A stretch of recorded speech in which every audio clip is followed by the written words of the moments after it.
आज हम इस जगह देश की राजनीति और खास करके जो 5 राज्यों में जो चुनाव होने वाले हैं, उसके मद्देनज़र जो राजनीतिक माहौल में परिवर्तन हो रहे हैं, राजनीतिक दलों के बीच जो नए गठबंधन बनने की संभावना और पुराने गठबंधन टूट रहे हैं और खास करके किसान आंदोलन के इसकी सफलता के बाद जिस तरह से विपक्षी राजनीति को एक नई ऊर्जा प्रदान हुई है, इन सब विषयों पर चर्चा करने के लिए एकत्रित हुए हैं। हम देश की राजनीति की दशा और दिशा आने वाले दिनों में वो किस तरीके से क्या भारत में एक नई राजनीतिक शुरुआत की ओर हम अग्रसर हो रहे हैं या उसका एक नई राजनीतिक व्यवस्था की आगाज हो रही है जिसमें भारतीय जनता पार्टी और खास करके मोदी की राजनीतिक लाइन में हम कुछ तब्दीली देखेंगे और किसान आंदोलन की सफलता किस प्रकार से भारतीय राजनीति की दिशा को प्रभावित करेगी, इन सब विषयों पर आज चर्चा करेंगे। मेरे साथ आज हैं सुनील कुमार, वो एक सामाजिक कार्यकर्ता हैं। उनके लेख कई पत्र-पत्रिकाओं में छपते रहे हैं। सुनील, स्वागत है आपका। हमारे दूसरे साथी हैं प्रत्यूष चंद्रा। वो एक राजनीतिक टिप्पणीकार हैं, राजनीतिक चिंतक हैं और उनकी भी किताबें, लेख कई पत्रिकाओं भारत और विदेश दोनों में छपती रहती है। आप दोनों का स्वागत है। प्रत्यूष, आपका भी स्वागत है। तो और मैं आज आपका होस्ट प्रत्यूष नीलोत्पल। तो पहला सवाल जो मैं सुनील से करना चाहता हूं, क्योंकि सुनील किसान आंदोलन को काफी नजदीक से देखे हैं और अलग-अलग मजदूर और किसानों के जो संघर्ष होते रहे हैं उस पे लिखते भी आप रहे हैं। तो सुनील, इस किसान आंदोलन के मद्देनजर क्या आपको लगता है कि भारतीय जनता पार्टी की राजनीति में कुछ बदलाव आएगा और उसका असर किस तरीके से आप देखते हैं? देखिए, जो किसान आंदोलन है इसको अभी हम लोग खासकर माने पूरे 1 साल चलते हुए देखे, लेकिन 19 तारीख को जब मोदी जी ने देश का नाम संबोधित करते हुए कृषि कानूनों को वापस लिया, तब से एक नई हलचल पैदा हो गई। ये हुआ कि ये पीछे हट गए, चीजें खत्म हो गई है, लोगों में एक उत्साह और एनर्जी आई, माने सभी जो इस तरह के जनपक्षी लोग हैं। लेकिन अगर लबो-लुबाब इसका पूरा देखेंगे तो एक कोई पार्टी, भाजपा हो या कांग्रेस हो, ये कोई एक पार्टी जिसको सेवा करती है, जिस राज सत्ता का सेवा करती है, उसमें कोई बदलाव नहीं आने वाला। हो सकता है कुछ क्षणिक चीजें हों। अब इसका मेन मुद्दा अगर किसान आंदोलन में आप देखेंगे तो इसका होना चाहिए क्विट डब्ल्यूटीओ। अगर आप डब्ल्यूटीओ से बाहर नहीं निकलते तो ठीक है, क्षणिक हो सकता है, ये कानून वापस हो गया, फिर दूसरे फॉर्म में यही बीजेपी गवर्नमेंट आ जाए वो लाएगी या दूसरा गवर्नमेंट आ जाए वो भी ला सकती है। जैसे कि आप पहले कृषि मंत्री यूपीए के समय का आप देखेंगे शरद पवार, उन्होंने ये बोला कि नहीं, कृषि में तो बदलाव लाने की जरूरत है। तो यह नहीं है कि ये किस पार्टी की सरकार है या किसकी सरकार है, वो किसके लिए सेवा करती है, जो राज सत्ता है उसमें कोई तब्दीली नहीं आने वाली है। वो एक होता है कि चलिए आप आगे ये चीजें ब्रेक हो रही हैं तो इसको कुछ समय के लिए रोक दिया जाए, तो यही होने वाला है। जैसे आप यूपीए फर्स्ट के समय देखेंगे कि बहुत सारी चीजें मनमोहन सिंह लागू किए, सेकेंड में विरोध के कारण कुछ चीजें रुक गई। आप वही अभी एनडीए गवर्नमेंट के समय देखेंगे कि जब फर्स्ट हुआ तो सारे चीजें धड़ल्ले से लागू हुए, सेकेंड 2 साल के बाद एकदम यूपीए का टाइम पीरियड और इसका टाइम पीरियड मिलाई है, सेम चीज हो रही है। बहुत सारी चीजों पर मनमोहन गवर्नमेंट पीछे हट रही थी और ये आ रही। तो कल मोदी रहे या नहीं रहे, जो सत्ता में आएगा, अगर हम मूलचूल इसकी परिवर्तन की बात नहीं करते, डब्ल्यूटीओ तो कानून वापस होने ना होने से कोई माने अस्थाई जो है संकट आपका हल नहीं होने वाला है, क्योंकि आप डब्ल्यूटीओ में ये चीजें रख सकते। तो मैं इस रूप में देखता हूं अगर किसान आंदोलन हम अलग से एक बात कर सकते हैं कि एक जोश है, खरोश है, जिसमें हम लोग भी इन्वॉल्व हैं, लेकिन इसका मूल वो WTO में है। जी जी सुनील। प्रत्युष, अगर यही बात इसी प्रश्न को आपके सामने रखता हूं, और आप किस तरीके से देखते हैं? क्या किसान आंदोलन को आप के मद्देनजर क्या आपको नहीं लगता कि भारतीय राजनीति में एक नई शुरुआत हो रही है, जो विपक्ष जो अभी तक विखंडित था, वो एक तरीके से एक जगह लामबंद होने की कोशिश हो रही है, चाहे वो क्षेत्रीय पार्टियों को अगर हम देखें, या एक हद तक कांग्रेस में भी जिस तरीके से एक नई स्फूर्ति आई है, जो पिछले 7-8 सालों में वो जिसको कई फॉरेन जर्नलिस्टों ने कहा कि dead opposition, India is having a dead opposition. आज वो डेड ऑपोजिशन में किसी तरीके से एक सुगबुगाहट दिख रही है, चाहे वो टीएमसी की बात करें या समाजवादी पार्टी की। और जो 5 राज्यों में जो चुनाव आ रहे हैं, वो बात सही है कि हम इस गठबंधन जो उभर रहे हैं उसको किस तरीके से देखें, उनका राजनीतिक अर्थशास्त्र क्या होगा, इस पर आप किस तरीके से इसको पूरी इस जो नए आयाम खुल रहे हैं और जो नई व्यवस्थाएं बन रही हैं राजनीतिक पार्टियों में, जब मैं व्यवस्था कह रहा हूं तो वो पूंजीवादी व्यवस्था के अंतर्गत ही जो राजनीतिक उथल पुथल हम देख रहे हैं, उसको आप किस तरीके से देखते हैं?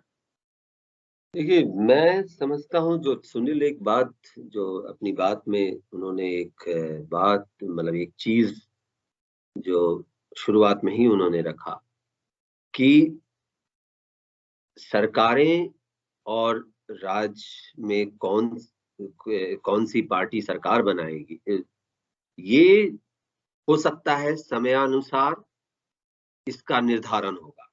यानी आज अगर भाजपा है और अगर भाजपा संभाल नहीं पाएगी स्थिति, यानी लोगों का आक्रोश या बहुत सारी चीजें है ना, आखिरकार जनतंत्र होने की वजह से आपको बार-बार, और जनतंत्र का अर्थ हमारी इस व्यवस्था में जनतंत्र का अर्थ है कि जनता का आप की जो असंतोष है और उसकी जो भावनाएं हैं, उसको आप किस तरह से संगठित करें ताकि वो राजसत्ता के लिए और जो यथास्थिति के लिए खतरा न बन जाए। तो जो सुनील बोल रहे थे कि अगर सरकार ये भाजपा की रहे या कोई और रहे, शरद पवार कल जब कृषि मंत्री थे या उससे पहले भी अगर हम चले जाएं 1991 के बाद जितनी सरकारें आई, अगर आप ध्यान देंगे तो उनके जो आर्थिक नीतियां थी उनकी, उसमें बहुत बदलाव नहीं है। उसमें एक आप ये हो सकता है कि किसी वक्त उस वो जो गति है, गति अवरुद्ध हो रही है, तो किसी वक्त वो तेज हो रही है। मतलब जो उदारीकरण की नीति रही है, जो WTO की बात सुनील ने बोली, वो उसको हम एक आर्थिक नीति का जो विश्व में जो पूरा बदलाव आ रहा है, जिसमें आप जो निजी पूंजी है और एक वैश्वीकरण का जो संदर्भ है, उसके तहत तमाम आर्थिक विकास किए जा रहे हैं, उसको केंद्र में रखकर विकास किए जा रहे हैं। तो उसमें अगर आप ध्यान देंगे तो ये तमाम सरकारें जितनी भी आई है और बहुत सारी सरकारें आई, उनके आर्थिक नीतियों में एक सामंजस्यता और तालमेल दिखता है। बस यही आप देखेंगे कि समय समय पर जो जनता असंतोष अपना सामने रखती है, उस असंतोष के आधार पर और उस असंतोष के कारण सरकार बदल जाती है, पर नीति नहीं बदलती है। तो ये क्या दिखाता है? ये दिखाता है, एक तरफ तो ये दिखाता है कि जनता लड़ रही है, जनता ये नहीं, आज हम किसान आंदोलन को देखें, पहले हम बहुत सारे आंदोलनों को हम पिछले 20-25 साल में देख चुके हैं। ऐसा नहीं है कि असंतोष नहीं है, पर उसी असंतोष को इस रूप में प्रबंधित किया जाए ताकि वो राज सत्ता के लिए खतरा न बन जाए। यही मुझे लगता है कि पूंजीवादी राजनीति जिसमें सत्ता पक्ष और विपक्ष दोनों ही शामिल है, सत्ता पक्ष और विपक्ष दोनों ही शामिल हैं, और दोनों के बीच में तालमेल है एक तरह का, कि यानी असंतोष अगर सरकार के खिलाफ होगी तो ये जो विपक्ष है, जो इसी राज सत्ता के अंदर अब अपनी सत्ता बनाने की कोशिश कर रहा है, अपनी जगह बनाने की कोशिश कर रहा है, तो वो बस उस असंतोष का प्रबंधन करे। और ये केवल भारत की बात नहीं है, ये हर जगह हर देश में इसी तरह से पूंजीवादी राजनीति चलती रही। तो मेरी समझ है कि अगर हम कुछ नया देख रहे हैं, जो आपका सवाल था, तो नया हम इस सत्तारूढ़ पक्ष, सत्ता पक्ष और विपक्ष के बीच का जो ये द्वंद्व है, या फिर चक्र है, ये कोई नया नहीं है, ये लगातार हमेशा ही चलता आया है। जो नया हो रहा है वो क्या, जो जनता है वो इन जो सत्ता पक्ष और विपक्ष का नर्तन है, उसमें अपने आप को पूरी तरह से झोंक दे रही है, या वो अपनी एक अलग एक राजनीति खड़ा करने की कोशिश भी कर रही है। तो मैं समझता हूं, देखिए, अगर राजनीति जो हम किसान आंदोलन के अंदर भी देखते हैं, अगर मतलब ये मैं नहीं कह रहा कि कोई नई राजनीति अपने आप में इस किसान आंदोलन से निकल जाएगी, पर यह है कि संभावनाओं को वो बार बार ये आंदोलन तैयार करते हैं, और यही संभावनाएं ऐसी हैं जो कि हमको दिखाती हैं कि ये जो सत्ता पक्ष और विपक्ष का जो द्वंद्व है, और जो जिसको हम कह सकते हैं कि व्यवस्था को बनाए रखने के लिए जो खेल है, उसको यथास्थिति को बनाए रखने के लिए जो खेल है, उसको वो चुनौती देती है। ये संभावनाएं जो आंदोलन के अंदर मिल रही हैं, चाहे आज हम ये देख रहे हैं, उससे पहले कई बार मजदूरों का आंदोलन पिछले 1 दशक में हुआ है, चाहे वो मारुति का आंदोलन हो, जिसके सपोर्ट में बहुत जगह मजदूर खड़े हुए, कई इलाकों में किसान भी खड़े हुए, और फिर हम अलग अलग समय में अलग अलग तरह के आक्रोश को भी देखते हैं, दलितों का आक्रोश है। तो हम समाज में आक्रोश और असंतोष, यथास्थिति को चुनौती देने के लिए तैयार हो रहे हैं, और उसमें संभावनाएं, अब उस संभावनाओं का निरूपण कैसे होगा, उससे कौन सी राजनीति निकलेगी और किस रूप की राजनीति निकलेगी जो इसको चुनौती देगी, ये हम लोग सबके लिए, ये राजनीतिक अर्थशास्त्र के लिए भी बहुत बड़ा सवाल है, क्योंकि इसमें पूरे आर्थिक बदलाव की संभावना है, एक क्रांतिकारी संभावना दिखती है, और साथ में राजनीतिक बदलाव की भी संभावना दिखती है। और वो राजनीतिक बदलाव का अर्थ मैं ये कह रहा हूं कि ये जो तंत्र है बना हुआ, उसको चुनौती करने की भी संभावना दिखती है। तो मैं समझता हूं हमको इस तरह से इस चीज को देखना चाहिए। जी, एक संभावना तो, और ये प्रश्न दोनों के लिए जाएगा, एक संभावना तो हमें दिख रही है, जो आंदोलन के जो स्वर तेज हो रहे हैं और आंदोलन की तीव्रता भी बढ़ती जा रही है। अगर आप याद करें कि 2000 मारुति आंदोलन के बाद अगर आप जन आंदोलन या मजदूर आंदोलन की बात करें, तो एक हम उसमें ढलान देख रहे थे। वो हो सकता है कि नव उदारवादी जो वो समय था जिसमें कि एक 7-8% जीडीपी ग्रोथ कर रही है और कुछ नए अवसर भी मिल रहे थे रोजगार के, अब वो अवसर नहीं है। नव उदारवाद खुद एक संकट में घिरता जा रहा है। इसी से एक प्रश्न जो सुनील ने भी जिस तरीके से उठाया कि किसान आंदोलन के खास करके पिछले 1-1.5 साल से WTO वापस आ गया राजनीतिक पटल पे। 90-95 का वो जो दौर था जब सियाटल में और डंकन के बाद आप याद करें, उस वक्त पूरे विश्व में एक एंटी WTO मुहिम चली। मुंबई रेजिस्टेंस मेरे ख्याल से भी उसी दौरान हुआ, उसमें भी WTO एक बड़ा रोल प्ले कर रहा था। एजेंडा के रूप में, WTO वापस एजेंडा के रूप में वापस आने लगा है। कई जो जिसको हम कह सकते हैं मेन स्ट्रीम पॉलिटिकल पार्टीज है, वो भी कहने लगी है दबे स्वर में ही कि जैसे RCEP को लेकर एक आंदोलन उठा, हिंदुस्तान बाहर आ गया, RCEP भारत बाहर आ गया RCEP से, और अब WTO, और खास करके जो मार्क्सवादी जो अलग-अलग जो सोच रखते हैं और मार्क्सवादी पद्धति से विश्लेषण कर रहे हैं, उसमें WTO फिर से केंद्र में आता जा रहा है। और किसान आंदोलन के लिए भी कहा गया कि ये WTO के इशारों पे किया गया।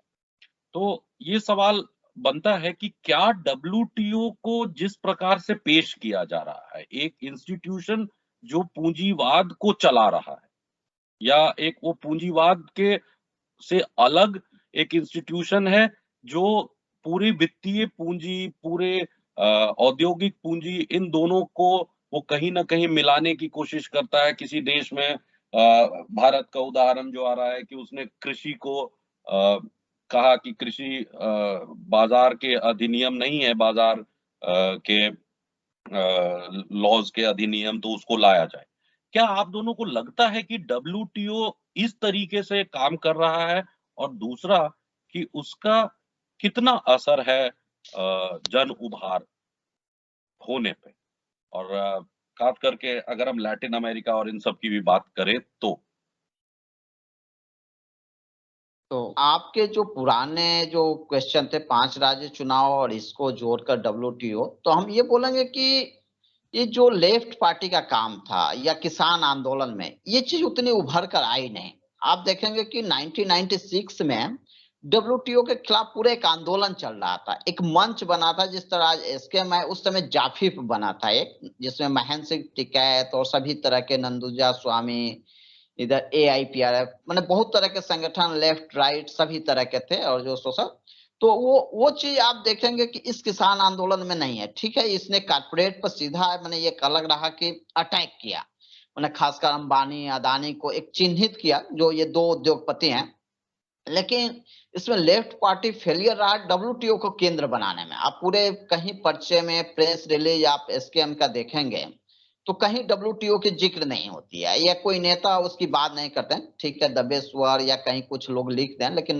लोगों के लेख देखिए, ये देखिए, तो उसमें WTO या जो नई आर्थिक नीति है उसको क्वेश्चन नहीं किया जा रहा है। वो क्वेश्चन किया जा रहा है जो मौजूदा सवाल है उस पे ही क्वेश्चन किया जा रहा है, और यही सत्ता भी चाहती है कि जो मौजूदा सवाल है उसी में आप घिरे रहिए, उसी तरह की आप प्रतिरोध कीजिए, आप उसके जड़ में मत जाइए। तो आप देखेंगे कि बार बार जैसे चुनाव होता है, जनता परेशान होती है, सरकार चेंज कर देती है, और उसको लुभाने के लिए क्या चल रहा है, अभी हम आपको 5 किलो अनाज दे देंगे जी, आपको बिजली फ्री दे देंगे, पानी फ्री दे देंगे, लेकिन जो नौकरी का सवाल है, मूल मुद्दा है, जो कि आप खरीद सकते हैं, ये कोई सरकार उसकी गारंटी नहीं कर रही है। 2014 जब मोदी जी 2 करोड़ बोले थे, उसके बाद किसी भी सरकार को आपका वो रोजगार प्राथमिकता नहीं रही है। वो अनाज फ्री दे देना और ये फ्री दे देना, इसी तरह की बातें पर अभी हो रही है। दिल्ली चुनाव देख लीजिए, यूपी देख लीजिए, या कहीं भी देख लीजिए, सारे यही खेल होगा कि क्या हम फ्री दे देंगे, लेकिन जनता के मुद्दे आप फ्री कितना दिन देंगे? बहुत सारे समय, या फ्री देने का मतलब कि आप किसी तरह जी लीजिए। 5 किलो अनाज में आप कितना जी लेंगे? 200 किलो तेल है तो आप कितना खाएंगे? तो वो मूल मुद्दे से सुनील, इसी पर एक सवाल उठता है कि राज्य सत्ता का जो चरित्र है उसमें किस तरीके से की राजनीति की संभावना आप दोनों देखते हैं? मतलब राज्य सत्ता किस तरीके से इन पार्टियों को कंट्रोल करता है, या वो उसके बारे में आपका क्या विचार है? क्योंकि ये तो ठीक है कि पार्टियां अलग-अलग तरीके से काम कर रही हैं। देखिए, मेरा जो विचार है, मतलब व्यक्तिगत जो विचार, मैं व्यक्तिगत हैसियत से बोल भी रहा हूं अभी, कि जो ये अभी आप देखेंगे तो लेफ्ट हो या राइट हो, इस सब राज सत्ता को एक तरह से उसको सम्मानित कर चुके हैं, उसी के रहमो करम पर वो जिंदा रहना चाह रहे हैं और सत्ता में आना चाहते हैं। आप देखेंगे कि जब UPA 1 के समय न्यूक्लियर पर जो है वापस ले रही थी लेफ्ट पार्टी, लेकिन वहीं पश्चिम बंगाल में उसको न्यूक्लियर लगाने की छूट दे रही थी। तो केवल अमेरिकन पूंजीवाद को प्रोत्साहन दिया जाए या रशियन, बस इतना ही अंतर था। वहां रसिया का हरिपुर में लग रहा था, वहां सिंगूर में, नंदीग्राम में आंदोलन चल रहे थे। तो बेसिकली फर्क नहीं है। तो उस फर्क को मिटाने के लिए जो थोड़ी बहुत जो इस फर्क को समझता है, वो ताकतें बहुत छोटी हैं जो छिटपुट लड़ रही हैं, और उनमें भी आपस में इतना वर्चस्व की लड़ाई है, हम सही हैं ये गलत है, तो वो एकता नहीं बना पा रहे, कोई भी हो। मैंने आप मैंने कोई भी लेफ्ट नक्सलवादी आंदोलन के बहुत सारे गुट हैं, तो जो कुछ पार्लियामेंट में चले गए, कुछ लड़ रहे हैं, तो लेकिन उनकी ताकत इतनी छोटी है कि वो कुछ कर नहीं पा रहे हैं। और एक तरह से जो वो है राज सत्ता के चीजों को समाहित कर लिया कि इसी की रहमो करम पर होगा। अब आप देखिए कि जो अदानी को लेकर गालियां दी जाती है, अब ममता बनर्जी उन्हीं से मिल रही हैं। और अब मिलने का मतलब कि इन्वेस्ट करना, हमको सपोर्ट कीजिए, चंदा हमको दीजिए, हम आपका काम करेंगे। यानी आप बोल रहे हैं कि राज्य सत्ता से ही सब जुड़ी हुई है। और यही प्रश्न अगर प्रत्युष आप इसको किस तरीके से इस पर अपना विवेचना करते हैं? देखिए, तकरीबन मैं जो थोड़ा अलग ढंग से उसको बोलूंगा कि सुनील जो कह रहे थे, मैं उन्हीं की बात को एक अलग इसमें बोलूंगा, अंदाज में बोलूंगा कि जो राजनीति है, राजनीति मुझे लगता है उसको अगर भाषा के रूप में आप ले तो वो सत्ता की भाषा है, ठीक है। और सत्ता की भाषा का अर्थ है कि जब वो भाषा शुरू होती है तो चाहे पक्ष हो चाहे विपक्ष हो, वो उसी के घेरे में सारी चीजों को रखता है। तो अगर अगर अगर WTO की बात नहीं हो रही है तो ये बात सही है कि इतने सालों में इतने WTO और या फिर बाकी चीजें जो रोजगार, आप यही देखिए ना, जिस हद तक पेगासस इतना बड़ा इशू बन गया, जी जी है इशू, बहुत बड़ा इशू है वो। पर आप देखिए उसी दौरान पार्लियामेंट में कई तरह के मजदूर विरोधी बिल आए। उन पर चर्चा करने के लिए भी तैयार नहीं। जैसे ऑर्डिनेंस फैक्ट्री के मजदूरों का के हड़ताल के ऊपर पूरी तरह से रोक आ गई, उस पर कोई चर्चा नहीं करेगा। हाँ, पेगासस जो 200-300 लोगों का, और मतलब वो गलत है, मान रहा हूं मैं, पर वो अहम मुद्दा बन जाता है। क्यों? क्योंकि वो सुर्खियां, देखिए भाषा कहां कहां तय हो रही है। एक तरफ भाषा तय हो रही है जो कि जो विश्व आर्थिक माहौल है वो भाषा तय करता है। दूसरी तरफ उसके अनुसार जो मीडिया है वो आपकी भाषा तय करता है। तो आप देखेंगे कि वो तमाम मुद्दे किस रूप में उठेंगे, ये उस भाषा में ही उठते हैं। यानी वो मीडिया के अंतर्गत जो बहसें चल रही हैं उसी के में पक्ष विपक्ष। लेकिन प्रत्युष एक बहस तो ये भी चलती है कि देयर इज नो अल्टरनेटिव आज। मतलब अगर हिंदुस्तानी राजनीति में देखिए तो कहते हैं कि जो आर्थिक तौर पर भी जो कह रहे हैं कि इससे के अलावा क्या आप समाजवादी मॉडल वापस जाना चाहते हैं जो कभी हिंदुस्तान में रहा भी नहीं। मोदी साहब के लिए लेके कहते हैं कि Modi, if not Modi who. तो ये भी तो राज्य सत्ता की किस तरीके से राज्य सत्ता इन बातों को उछालती है, या किस तरीके से राज्य सत्ता किस तरह से राज्य सत्ता खुद को इन बातों को सामने लाकर अपनी रक्षा करती है। तो बिल्कुल आप बिल्कुल सही कह रहे हैं कि मतलब ये पूरा जो कि कोई विकल्प नहीं है, देयर इज नो अल्टरनेटिव, इसका नारा अगर आप ध्यान देंगे तो ये सबसे पहले मार्गरेट थैचर ने ही दिया था। हाँ, मार्गरेट थैचर, रोनाल्ड रीगन, इन लोगों ने दिया था कि भाई जो अब नव उदारवादी तरीके से जो आर्थिक नीतियां बन रही हैं, इसके अलावा अब कोई चारा नहीं।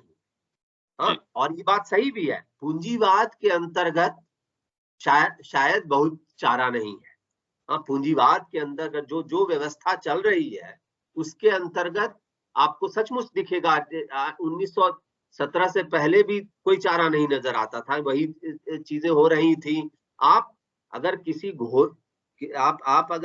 बिल में घुसे हुए हैं और उसी को दुनिया समझ लें। हाँ, कुएं के मेढक की कहानी तो आप जानते ही हैं। हाँ, तो कुएं के मेढक को कुआं ही दुनिया दिखती है, उसका कोई विकल्प नहीं दिखता है। तो उसी तरह का मामला है कि हम ये कि कोई विकल्प नहीं है इसका, वो इसी रूप में है क्योंकि हम यथास्थिति को, हम चीजों को ऊपर से देख रहे हैं। हम देख रहे हैं कि ये कुछ ऐसी चीजें जो ऊपर से बनी हुई है, जो इमारत बनी हुई है, इसके अलावा कोई और चीज हो नहीं सकती है।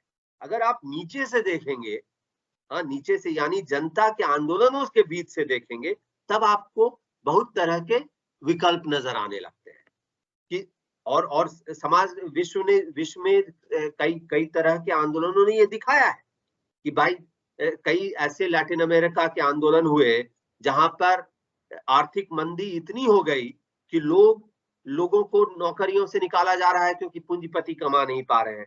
तो लोगों ने क्या किया? लोगों ने फैक्ट्रियों पर कब्जा किया, लोगों ने अपने तरह से अपने जीवन को बनाने की कोशिश की। और आप इस दौरान भी देखिए, हाँ, कि आप जब पैंडेमिक चला, लोग बातें तो कर रहे हैं कि सरकार ने क्या किया नहीं किया, पर हमें तो इसको भी देखने की जरूरत है लोगों ने क्या किया। लोगों ने अपनी जिंदगी तो जी। अगर सरकारों ने मदद किया, सरकार अब बार बार बोल रही थी लोग अंदर छुपे रहे, लोग बाहर नहीं निकले, तब भी जो मजदूर थे, जो घर जाना चाहते थे, उन्होंने इनकी बात नहीं मानी। तो क्या दिखता है? दिखता है विकल्प कहाँ है। मतलब वहां तो अब मध्यम वर्गीय लोगों को और हम लोगों को तो कोई विकल्प नहीं दिखेगा। हमको दिखेगा कि भाई मास्क लगाकर घर के अंदर बंद हो जाए। पर जनता जो जानती है कि उसको सबसे ज्यादा खतरा है, तो वो खतरे को झेलने के लिए, झेलते हुए अपनी जिंदगी को बसर करती है। तो मैं समझता हूँ, लेकिन राज्य सत्ता का विकल्प क्या ये राजनीतिक पार्टी है?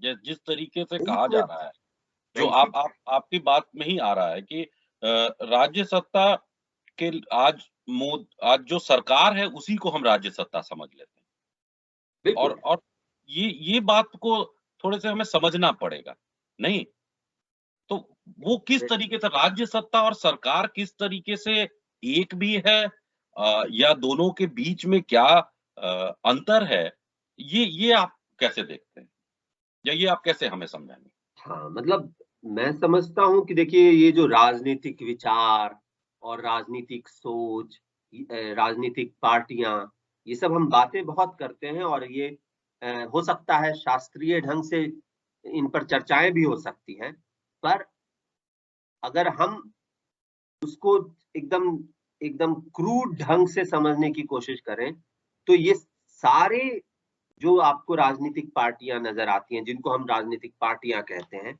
वो पार्टियां हैं जो जो जो खेल के नियम है, जो राजनीतिक खेल के नियम है, जो राज सत्ता ने तय किया है, जो खेल राज सत्ता खुद है, वो उस नियम में ही वो खेल खेलते हैं। चाहे ऐसी बात नहीं है कि केवल मैं उनकी बात नहीं कर रहा जो कि संसदीय सत्ता और संसदीय विपक्ष है, मैं बाकी लोगों की भी बात कर रहा हूं कि जो जिस तरह से राज सत्ता ने राजनीति के दायरे बनाए हैं, उसके तहत ही सारी चीजें हो रही हैं।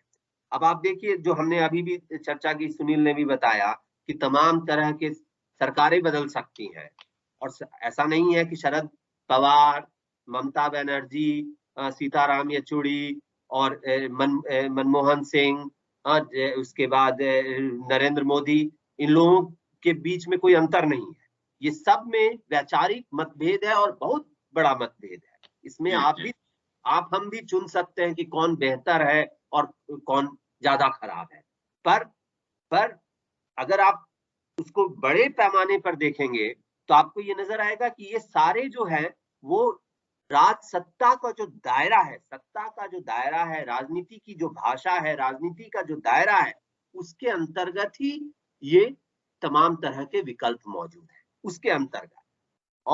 और इस कारण से आप देखेंगे कि अगर 1991 के बाद, चाहे वो केंद्र में जो सरकारें आई, चाहे वो राज्यों में सरकारें आई। अब 1970-80 का जो सीपीएम शासन था बंगाल में, उससे आप अंतर कर सकते हैं 1991 के बाद के शासन के बारे में।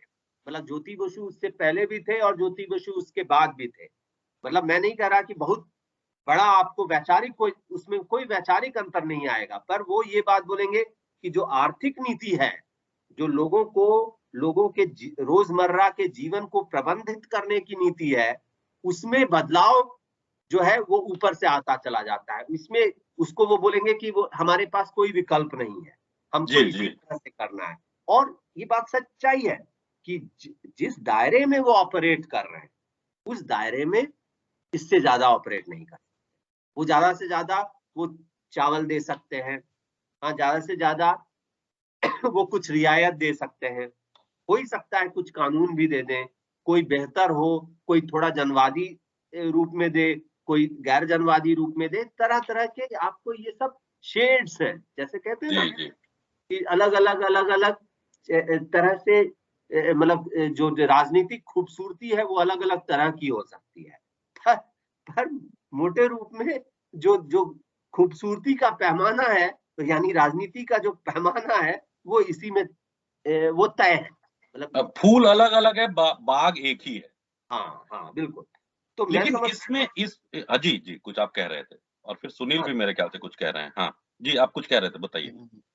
हाँ नहीं, तो मैं बस इतना कहना चाहूंगा कि मैं जरूर थोड़ा ज्यादा ही बोल जा रहा हूँ तो मैं इतना ही कहना चाहूंगा कि हम विकल्प की जब भी बात करें कि क्या विकल्प है, तो हमको जो राजनीतिक पैमाना है, राजनीतिक दायरा है, उसके बियॉन्ड, देखिए ये बहुत इंटरेस्टिंग है कि राजसत्ता क्या करती है। राजसत्ता मतलब जो आपने भी बात कही कि राजसत्ता और सरकार में अंतर है, ठीक। राजसत्ता वो खेल है, वो नियम है, और उसके अंदर सरकारें बनती हैं, बिगड़ती हैं। और वो कैसे बनती बिगड़ती हैं, यानी नीचे से आक्रोश पैदा होता है, और उस आक्रोश को बांधने के लिए, ताकि वो इस पूरे जो इमारत बनी हुई है राजसत्ता की, वो टूट ना जाए, तो उस पूरे आक्रोश को वो उत्पादक बनाते हैं किस रूप में, एक सरकार को बदलकर दूसरी सरकार। और एक चीज और भी है प्रत्युष, और फिर सुनील कुछ बोलना चाहते थे, मेरे ख्याल से उन पर जाएंगे, कि क्योंकि समय भी हमारा खत्म होता जा रहा है, कि जब एक अंग्रेजी में कहावत थी, when in socialist in opposition capitalist in government. तो क्या आपको नहीं लगता कि विपक्ष, चाहे वो कांग्रेस रहे या भाजपा भी जब विपक्ष में थी, या सीपीआई सीपीएम किसी की भी बात करें, वो समाजवादी स्लोगन देते हैं, इसी जो प्रेशर है उसको कंसंट्रेट करके एक दूसरी पार्टी को लाने में, और ताकि पूरा राज्य सत्ता का जो चरित्र है वो बरकरार रहे। क्या आपको नहीं लगता कि कोई भी पार्टी आ जाए, आर्थिक जो नीतियां हैं वो करीब करीब कमोबेश एक ही रहती है। मतलब अगर भारत की भी बात करें तो 1990 के बाद से आर्थिक नीतियों पर भी हम आपकी राय जानना चाहेंगे कि क्या आपको नहीं लगता कि वो उनमें कोई, चाहे वो गुजराल की सरकार हो, चाहे चंद्रशेखर की सरकार हो, या बाद में अटल बिहारी और 2 यूपीए, उन सब में एक ही समानता थी आर्थिक तौर पे। ऊपरी तौर पे वो अलग अलग बातें कर सकते थे, लेकिन जब वो ऑपोजिशन में चले जाते हैं, तो आज देखिए कांग्रेस सेंटर लेफ्ट पोजीशन फिर ले रही है। ये क्या तरीका है और ये क्यों होता है? सुनील भी कुछ बोलना चाहते थे, सुनील को काट दिया। तो सुनील आप नहीं, जैसे आप अल्टरनेटिव की जो बात कर रहे हैं, ये एक बहुत ढकोसला है। अल्टरनेटिव शब्द ही अपने आप में बोलना कि अच्छा ये नहीं, तो ये जैसे आज बोला जाता है कि मोदी का अल्टरनेटिव कौन, तो ये एक अपने आप को बचाने और हाथ पर हावी होने का तरीका है। अगर हम अल्टरनेटिव की बात करें तो अभी बहुत सारे सर्वे आ रहे हैं कि कोरोना काल में कितने करोड़पति काफी ऊंचे हो गए, या एक दशक में कई गुना संपत्तियां बढ़ गई। 1% लोग 70% के मालिक हो गए, और बाकी जो पिछड़े हैं उनकी 2-3% मुश्किल से 70% लोगों की संपत्ति बढ़ी है। तो इतना बड़ा गैप बढ़ा है, गैप ज्यादा बढ़ा है। तो कम से कम जो ये सिस्टम जो आपका गैप बढ़ाता जा रहा है, ये तो अच्छा नहीं है, क्योंकि आज 1% 70, कल 1% जो है 99% का मालिक हो जाएंगे। तो ये गैप बढ़ाने वाला सिस्टम, ये तो कम से कम ये हो जाता है कि अच्छे सिस्टम नहीं है। अब आइए कि इसका अल्टरनेटिव, ठीक है, मैंने अभी दुनिया में 2 तरह के समाज का प्रयोग हुआ है, एक पूंजीवाद, एक समाजवादी समाज। तो हम देखते हैं, चलिए छोटे ही काल के लिए जो समाजवादी कंट्रियां रही हैं, बहुत छोटे समय के लिए, क्योंकि बाद में उनका भी साम्राज्यवादी पूंजीवादी उसमें हो गया। तो उस समय देखें कि वो चीजें गैप नहीं थी, उस समाज में वो गैप नहीं बढ़ रहा था। तो वो जब तक थी, एक अल्टरनेटिव तो दिख रहा है, ठीक है, वो बाकी बाद में जाकर चेंज हो जाती है, वो अलग हो जाती है, लेकिन वो एक वो दिख रहा है। तो ये जो अल्टरनेटिव की जो बातें आ रही है, मैंने एक तरह से बहुत आपके ऊपर छा जाने वाली बात है कि आप इसको बताइए। तो अल्टरनेटिव जो आज भी पूछा जाएगा, आप बोलिए कि ये ठीक नहीं है, मोदी अच्छा नहीं चला रहे, तो आपसे पूछा जाएगा अल्टरनेटिव कौन? तो ये बिल्कुल बकवास चीज है। अल्टरनेटिव जनता खोजती है, और वो आंदोलन के दौरान अल्टरनेटिव उभर कर आता है। वो कोई पहले से फिक्स चीजें, बहुत सारी चीजें नहीं होती है। जैसे आप देखेंगे कि आंदोलन के दौरान नेता भी उभरते हैं, उसी से आपकी पहचान होती है, कौन अच्छा नेता है, कौन बुरा है, कौन बिक सकता है, कौन समझौता कर सकता है, कौन जनता के पक्ष में खड़ा होगा। तो ये उस दौरान की बातें हैं। तो एक अल्टरनेटिव अगर ये पूछा जा रहा है कि इस व्यवस्था का अल्टरनेटिव, तो थोड़े दिन के लिए वो रसिया हो या चाइना हो, उसने दिखाया है, ये अल्टरनेटिव हमारा हो सकता है। जी, जी, बहुत बहुत सही बात कही है जी। हाँ, मैं अगर जोड़ सकूं तो एक आहत, मतलब देखिए कितनी, मतलब ये बहुत अच्छी बात इनके बात सुनील के ही से आ रही है कि आप देखिए भाषा कैसे बदल रही है। मतलब आज जब भी, पहले जब हम ऑल्टरनेटिव की बात करते थे तो हम बात करते थे कि भाजपा हो, कांग्रेस हो, पार्टियों की बात करते थे। अब नेताओं की बात, अब देखिए भाजपा ने पूरी भाषा ही बदल दी, और लोगों को ये दिक्कत, मतलब ये जो मेन स्ट्रीम, जो मुख्य धारा की के सारे जो विश्लेषक हैं और मुख्य धारा की पार्टियों के भी लोग हैं, और यहाँ तक कि जो मतलब जो अपने आप को थोड़े ऑल्टरनेटिव वैकल्पिक पत्रकारिता भी करते हैं, उनमें भी आप देखिएगा जब वो ऑल्टरनेटिव की बात करेंगे, अब चेहरों की बात करते हैं। बिल्कुल, ठीक है, यानी कैसे राजनीति जो है वो आपको इन तरह के विकल्पों में, खिलौनों में, हाँ, आपको आपके पूरे लोगों के आक्रोश को बांध देना चाहती। मतलब बिल्कुल जरूरत इस चीज की है हमको समझने की कि जो विकल्प आंदोलन के अंदर से निकल के आ रहा है, वो एक तरफ जो सुनील ने भी कहा कि इसी से तो नेता निकल रहे हैं, और उन नेता को ये पार्टियां पकड़ लेती हैं। पर जो जनता का सवाल रह जाता है, वो किस तरह का विकल्प पैदा करता है। मान लीजिए यही किसान के सवाल को ही आप लीजिए, किसान आंदोलन के में जो सवाल, लोगों ने एमएसपी देखा, लोगों ने जो डिमांड उभरे उसको देखा, पर आप देखिए क्या हुआ इस आंदोलन के आंदोलन के अंदर। जिस तरह से लोग एक साल के लिए अपना एक रिश्ता कायम किए, जिस तरह का सौहार्द पैदा हुआ लोगों के बीच में, और जिस तरह से वो मतलब एक दूसरे को खाना खिलाना, एक दूसरे के नए प्रयोग थे आंदोलन, बिल्कुल सामाजिक नए प्रयोग थे, हमने देखा इस आंदोलन बात हो रही है तो कौन उभर रहा है, टिकैत उभर रहे हैं या कोई और उभर रहा है, पर जो संस्कृति पैदा हो रही है इस पूरे आंदोलन से, हाँ, वो आपको एक नए समाज की तरफ एक दिशा दिखाती है। अब उसकी तैयारी कहाँ होगी? वो राज सत्ता के दायरे में अगर उसकी तैयारी करना चाहते हैं तो वो नहीं होने, उसके लिए आपको बहुत दूर तक सोचना पड़ेगा। दूसरी बात एक और किसान आंदोलन से जो आती है, जिस पर हो सकता है कभी हम लोग को एक बड़ी चर्चा करनी चाहिए, वो ये है कि ये जो आंदोलन रहा, इसमें सबने क्या देखा, जो मीडिया ने सवाल उठाया, जिन चीजों को फोकस मीडिया ने लाया, जिसको सरकार जिस तरह से उठा रही थी, बीच में उठा कि खालिस्तानी है, ये है, पाकिस्तानी है, इस तरह की बातें आ गई, तो बहसें इस ढंग से होती गई। मतलब ये नहीं, एमएसपी के कानून का ही सवाल नहीं है। मतलब एमएसपी का कानून क्यों चाहिए लोगों को, हाँ वो भी तो सवाल है। क्यों चाहिए, मतलब उनके रोजमर्रा के जीवन का सवाल है। हाँ वो आप ये जो किसान हैं वो 1970, 80, 90 की जो लड़ाई लड़ रहे थे उस समय के किसान नहीं है।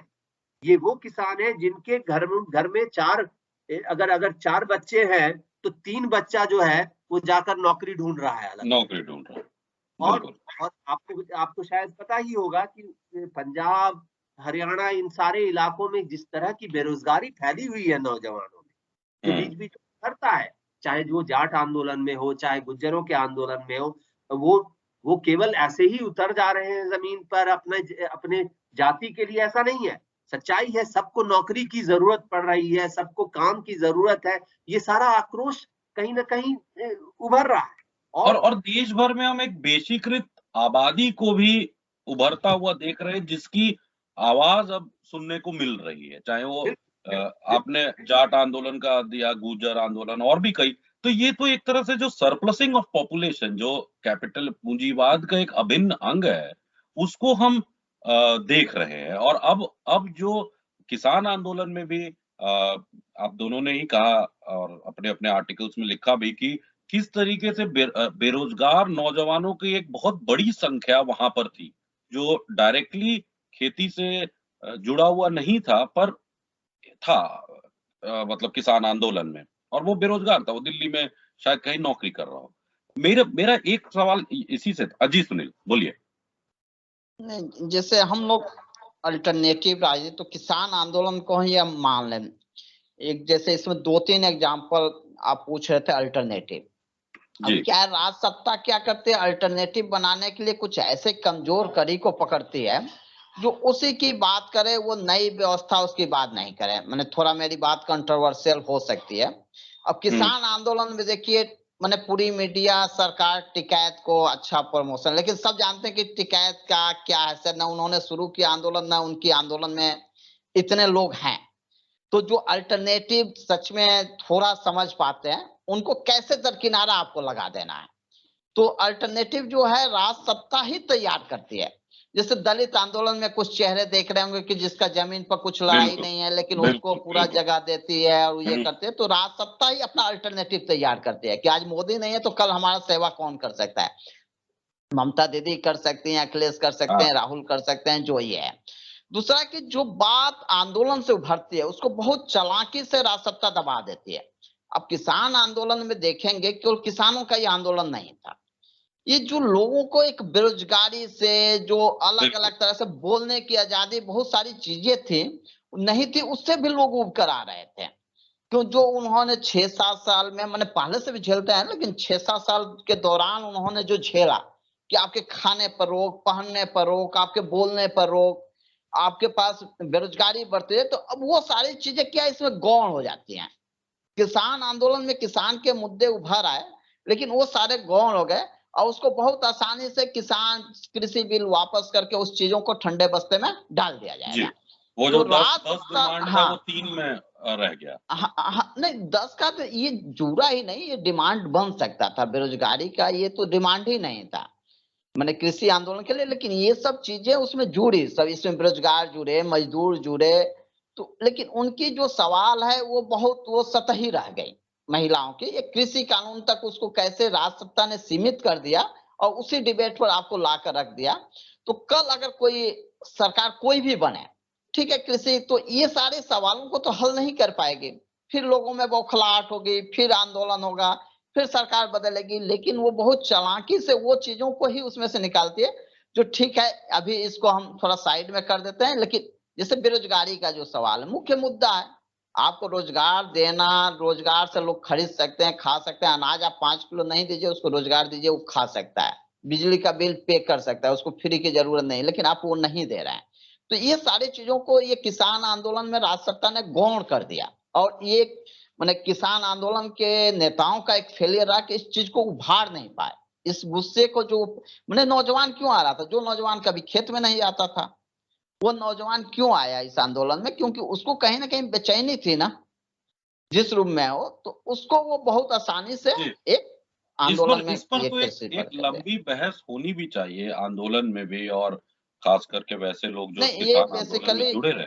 जी जी मैं जी जी बोलिए। राज सत्ता की चालाकी क्या होती है और कैसे अपने को बचा लेता है और अल्टरनेटिव अपना कैसा तैयार करता है, वो तो उस पे मैं ये बात ये एग्जांपल ऑल्टरनेटिव पर रखा भी है। अगर सुनील और प्रत्युष आप दोनों को देखिए कि ऑल्टरनेटिव भी अब भारत एक पार्लियामेंट्री डेमोक्रेसी हुआ करता है, अभी भी है। इसे आपको नहीं लगता एक प्रेसिडेंशियल फॉर्म बनाया जा रहा है, जैसे मोदी वर्सेस राहुल या मोदी वर्सेस ममता? अगर आप लॉ देखिए तो उसमें तो है कि जो इलेक्टेड रिप्रेजेंटेटिव है वो अपना नेता चुनेंगे। अगर स्टेट में जाएंगे तो वो चीफ मिनिस्टर चुनेंगे, और अगर वो संसद में आएंगे तो प्राइम मिनिस्टर चुनेंगे। प्राइम मिनिस्टर करके कोई पोस्ट जो जनता जिसके नाम पे वोट देती है, ऐसा लीगली नहीं है। लेकिन राज्य सत्ता आपको नहीं लगता कि ऑल्टरनेटिव के भी ऑल्टरनेटिव दिए जा रही है? मतलब एक एक स्ट्रॉन्ग मैन की एक छवि बनाई जा रही है, एक ऐसा आदमी जो दीनहीन हिंदुस्तान को एकदम बलवान बना देगा। तो ये भी राज्य सत्ता का एक चरित्र के रूप में ही हम देख सकते हैं। तो इसको किस तरीके से हम देखेंगे? मतलब ये किसान आंदोलन से शायद अलहिदा बात है, और राज्य सत्ता या राज्य की अगर परिकल्पना मार्क्सवादी ढंग से हम करें, तो उसमें क्या कितना रोल रहता है जो वो लोग हैं जो इसी दायरे में अपनी राजनीति करते हैं? और खास करके वामपंथी आंदोलन के लिए तो एक बड़ा सवाल है कि एक तरफ तो संसदीय वामपंथी पार्टियां जो कर रही हैं, लेकिन हम देखते हैं कि जो अपने आप को क्रांतिकारी गुट की पार्टियां बोलती हैं, उनमें भी कोई खास फर्क नहीं नजर आता, कम से कम मुझे नहीं आता। तो आप दोनों इस पूरे चीज को कैसे देखते हैं? मतलब मुझे देखिए, ये आप जो बात कह रहे हैं वो बिल्कुल सही है, क्योंकि मतलब ये तो बात सही है कि वही जो मैं पहले भी बोल रहा था कि अब चेहरे देखे जा रहे हैं, और ये सच्चाई है कि पार्लियामेंट्री डेमोक्रेसी का जो नियम है, जो जिस तरह से संविधान में चीजें दी गई हैं, जी। उसमें नेता तो प्राइम मिनिस्टर तो चुन के नहीं आता है, बिल्कुल। तो एमपी एमपी आता है। आते हैं और वो चुनते हैं। बिल्कुल। पर आप देखिए,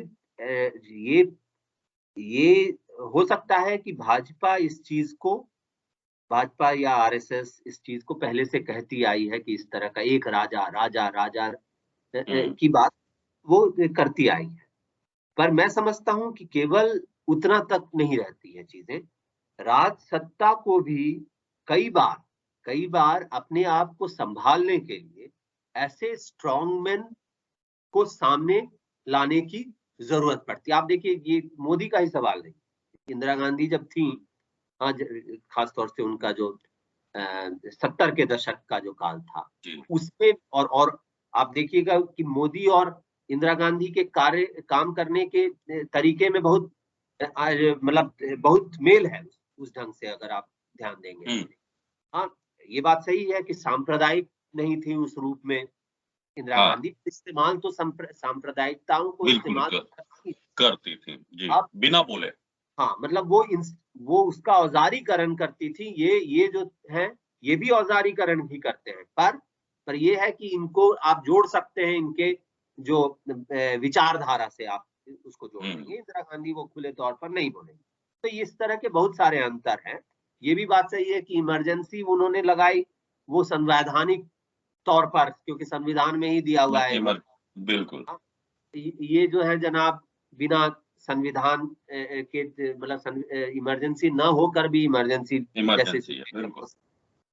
तो पर तब भी मैं कहूंगा कि जो दायरा है इसकी, ये सारे दायरे जो हैं, ये राजसत्ता को जब जरूरत पड़ती है तो इस तरह के जो हेर फेर, इस तरह की, क्योंकि वो जानती है कि पुराने समय में जिस तरह का वैचारिक, देखिए आपको अगर ध्यान होगा तो जब डिबेट चली थी आम आदमी पार्टी के ऊपर और बाकी लोगों के ऊपर, जब डिबेट चल रही थी, तो उस समय उनको कहते थे अंग्रेजी में पोस्ट आइडियोलॉजिकल पार्टी। हाँ बिल्कुल, और शायद योगेंद्र यादव ने कहा भी था, there is no right, no left, no centre. तो आप मतलब इंटरेस्टिंगली आप ये देखेंगे कि पुराने में शायद अंतर, जो वैचारिक अंतर था, वो एक महत्वपूर्ण रोल प्ले करता था। लेफ्ट राइट सेंटर तीनों की बात, जी बिल्कुल, बातें कर सकते हैं। मतलब उसका कोई अर्थ भी होता था। आज क्या है, क्योंकि इतनी कंटिन्यूटी है, जो मतलब राजनीतिक भाषा और जो नीतियां हैं उसमें इतनी कंटिन्यूटी नजर आ रही है, चाहे वो यूपीए की सरकार रही हो, चाहे वो एनडीए की सरकार रही हो। उससे ये चीज दिखता है कि अब वो चेहरे के ही आधार पर लोगों को कंट्रोल में रख सकती है। मतलब राज सत्ता जो है लोगों को चेहरों के आधार पर ही कंट्रोल में रख सकती है। राहुल बाबा को अगर ये लोग ये मतलब गाली देते हैं, तो ये इसलिए देते हैं कि वो ऑल्टरनेटिव के रूप में न बन पाए, मतलब वो चेहरा नहीं ऑल्टरनेटिव के रूप में बन पाए। तो यानी अब सबके लिए ये हो गया है कि ममता बोलती है कि क्या राहुल के बारे में बोल रही थी ना कि वो विदेशी में ज्यादा रहते हैं। इस तरह की बातचीत जो है वो प्रमुखता में आती जा रही है कि कौन क्या करता है, निजी जिंदगी में क्या करता है। हाँ, उसके साथ। और ये पूरा कल्चर, ये इसको मैं कहूंगा एक तरह से बायोपिक कल्चर, बायोपिक कल्चर जो पैदा हुआ है कि नरेंद्र मोदी क्या खाते हैं, क्या पीते हैं, किस तरह से रहते हैं, ये जो मुख्य राजनीतिक रूप बन रहा है, ये दिखाता है कि इसी रूप से अब जनता को ये लोग संभाल सकते हैं। मतलब ये जो ये जो चेहरे हैं, इसी के आधार पर वो चेहरे की चमक दिखाकर वो लोगों को कुछ हद तक उनको लग रहा है कि वो संभाल। प्रत्युष, यहाँ पे एक बात और भी है जो सुनील की बात से मैं उसको आगे बढ़ाता हूँ। जी सुनील, उसके बाद आते हैं आपके पास। कि देखिए कि जो राज्य सत्ता है, मुझे, और ये मेरा अपना एक विश्लेषण है, उसको आप लोग बताएं कि सही है या गलत, और उसको काट भी सकते हैं, उस पर हम विचार कर सकते हैं कि राज्य सत्ता ही विकल्प भी पैदा करती है। यानी मनमोहन सिंह का आप पहला टर्म देखें, उसमें क्या था कि he is the best prime minister, the most learned economist, और मतलब the one who will the saviour of India. और फिर वही मनमोहन सिंह को 5, 6, 8 सालों बाद, और खास करके वेस्ट से ही ये शुरू हुआ कि पॉलिसी पैरालिसिस, और फिर हम देखते हैं कि मोदी का इमरजेंस होता है। तो ये भी क्या नहीं लगता कि अगर राज्य सत्ता जिस तरीके से अभी के जो शासन में जो लोग हैं, शासक वर्ग की बात नहीं कर रहा, जो राज कर रहे हैं, उनके अगर उनको जरूरत उसे नहीं होगी, तो वो एक नया विकल्प शायद राहुल को ही ऐसा पोर्ट्रे कर दे कि हम सब बोलने लगे कि देखो ये आदमी कितना बदल गया, या कितना इसमें मैच्योरिटी आ गई। और बीच तो में आपको, जी जी सुनील, आते हैं आपके पास, इसको खत्म करते हैं। तो क्या नहीं लगता कि राज्य सत्ता ही विपक्ष और पक्ष दोनों को एक तरीके से चला रहा है? मतलब वो सूरज है और वो 7 घोड़ा को हाँक रहा है। सुनील बताइए, उसके बाद प्रत्युष आते हैं और फिर हम लोग खत्म। तो हाँ, ये मुख्य चीज है। और थोड़ा भारतीय राजनीति पर मैंने आप देखिए कि मनमोहन सिंह मैंने एक नई आर्थिक नीति लेकर आते हैं, पीवी नरसिंह, उसके बाद वो चमक जाते हैं, एक कैप्टन राज सत्ता के लिए वो व्यक्ति बन जाते हैं, इसलिए अचानक वो प्राइम मिनिस्टर बन जाते हैं जिनको कोई नहीं जानता है। उसी तरह आप देखेंगे कि मैंने आप राहुल का इंटरव्यू सुनिए, जब 2000 चुनाव में 2019 से पहले जो भोपाल कि मनमोहन सिंह ने ही उनको बोला था कि 2012 में कि वो जो है 2012 से ये नीति फेल हो गई है, कोई रोजगार पैदा नहीं हो रही है, चीजें रुक गई हैं, चीजें चल नहीं पा रही। आप वही टर्न देखेंगे कि ये सरकार पर ये लग रहा है कि कमजोर सरकार है, ये कुछ कर नहीं पा रही है। लगातार मीडिया में पूंजीवाद के द्वारा ये चीजें आ रही हैं। और उसी समय जब सिंगूर के आंदोलन होता है, वो फैक्ट्री नैनो चली जाती है, तो सबसे पहले अल्टरनेटिव टाटा ने बोला था कि नरेंद्र मोदी प्रधानमंत्री बनने लायक हैं। तो आप देखेंगे कहीं नहीं था, तो टाटा ने सबसे पहली बार उनको प्रोजेक्ट किया कि ये प्रधानमंत्री बनने लायक है। उसके बाद बहुत सारे उद्योगपति से एक मेरी फ्रेंड है, वो एक रिलायंस के कंपनी से पीएचडी पूरा, तो उन्होंने बोला कि इस देश का प्रधानमंत्री बनने लायक नरेंद्र मोदी हैं। तो ये तो 14 में प्रोजेक्ट जनता के उसके बाद आते हैं ना कि एक बाहुबली है, ये है, लेकिन इसको प्रोजेक्ट कौन करता है? एक कैपिटलिस्ट करता है। तो बेसिकली अलग अलग फेज देखेंगे इंडियन पॉलिटिक्स में चल रहा है। 91 से पहले एक चला, 91 के बाद जो है जब ये चलते चलते जब एक उछाल आया, एक मिडिल क्लास बनी भारत में, लेकिन वो 2012 के बाद जब चीजें रुक गई तो अब लगा कि अब ये जो गवर्नमेंट है, ये जो हमारे मैनेजर साहब बैठे हुए हैं पीएम के रूप में, ये चीजें नहीं बढ़ा सकते, दूसरी लाइन। उसी समय पार्लियामेंट में एक डिबेट चलता है। अब देखेंगे राज्यसभा सांसद ने एक आर्टिकल लिखा था यूनिवर्सल इनकम देने का, कि 6,000 पर मंथ लोगों को पैसा दिया जाए ताकि जी खा सके, लोगों में हलचल ज्यादा पैदा नहीं हो, लोग किसी तरह जी खाकर ठीक है नमक रोटी खा लें। तो और उसी का एक रूप देखते हैं कि ये जब आते हैं तो ये 6,000 रुपये सालाना करते हैं, तो ये राहुल गांधी बोलते हैं कि हम हर महीने 6,000 देंगे। तो ये एक नई चीज जो है डेवलप हुई है इसमें, और यही वो चीजें करते करते अब ये लग गया कि हम 543 सांसदों को क्यों, माने क्योंकि वो करना पड़ता है, मैनेजमेंट करना पड़ता है राजसत्ता को, सबको मनाना, सबकी कुछ शर्तें मानना। भाई 2 लड़ रहे हैं तो हम 2 को ही मैनेज करना पड़ेगा, उनसे चीजें वो आसान हो जाएगा थोड़ा। 543 को या 45 जो भी हो, इनको मैनेज करना एक बड़ी चीज हो जाती है। ठीक है, कोई इधर भागता है, कोई उधर मुंह फुलाता है, कोई क्षेत्रीय पार्टी है वहां कोई उसका अलग कोई सपोर्ट कर रहा होता है। तो अच्छा है कि 2 लोग, तो ये एक चेंजिंग आ रही है भारतीय सत्ता में, और इसकी आर्थिक नीतियों का कारण ही आ रहा है जो ये सब डिमांड उठ रही है। प्रत्युष, आप भी बोलना चाहते थे? मैं समझता हूँ इसको एकदम जो सुनील ने बात कहा, मैं एकदम उससे पूरी तरह से उसको सही मानता हूँ। और मुझे लगता है कि इसको अगर थोड़ा सैद्धांतिक रूप में हम अगर रखें तो हम ये रख सकते हैं कि देखिए, राजसत्ता जो आपने भी सवाल पूछा, राजसत्ता, ये तो हम बार बार बात कर रहे हैं कि राजसत्ता के दायरे में ही वो विकल्प पैदा हो रही हैं तमाम, जो चाहे वो पुराने समय में हो जब हम विचारों में विकल्प देखते थे, आज अगर हम नए समय में देखें तो ये चेहरों के बीच में देखें तो ये सारे विकल्प जो हैं ये इसी राजसत्ता के दायरे में, इसी राजनीति के दायरे में, ये इसी यथास्थिति के दायरे में हो रही हैं। पर इसमें 2 चीजें, एक जो मतलब मैं सुनील की ही बात से लूंगा कि पहली बात जो उन्होंने टाटा या अंबानी उनकी बात कही, इसमें इनकी ही बात से एक चीज बहुत क्लियर होती है कि और वो राजसत्ता के एक गुण को दिखाता है। वो ये है कि एक तरफ राजसत्ता का काम ये है कि किस रूप में जो जो मतलब पूंजीवादी विकास की जो प्रक्रिया है, पूंजीवादी विकास की प्रक्रिया को लगातार किस रूप में जनता के दबाव के बगैर, जनता के आक्रोश के असर के बगैर उस विकास की प्रक्रिया को चलाई जा सकती। अब देखिए, ये हिंदुस्तान की बात नहीं, हर जगह है, हर जगह की, बिल्कुल।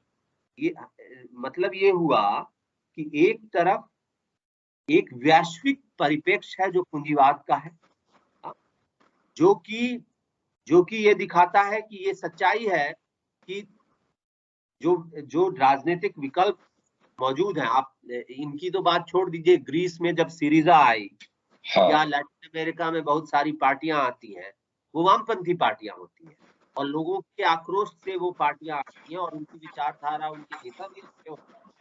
पर वो वित्तीय पूंजी का जो एक वैश्विक प्रकृति है, वो उनके हाथ पांव बांध देती है और उनके काम करने के दायरा वो भी उस राजसत्ता के चरित्र नहीं दे रहे। तो क्या है, उसी दायरे के अंदर वो ऑपरेट कर रहे हैं।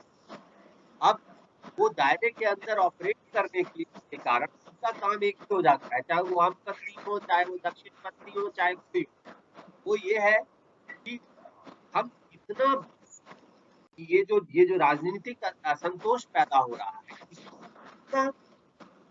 अलग रख सके और इसको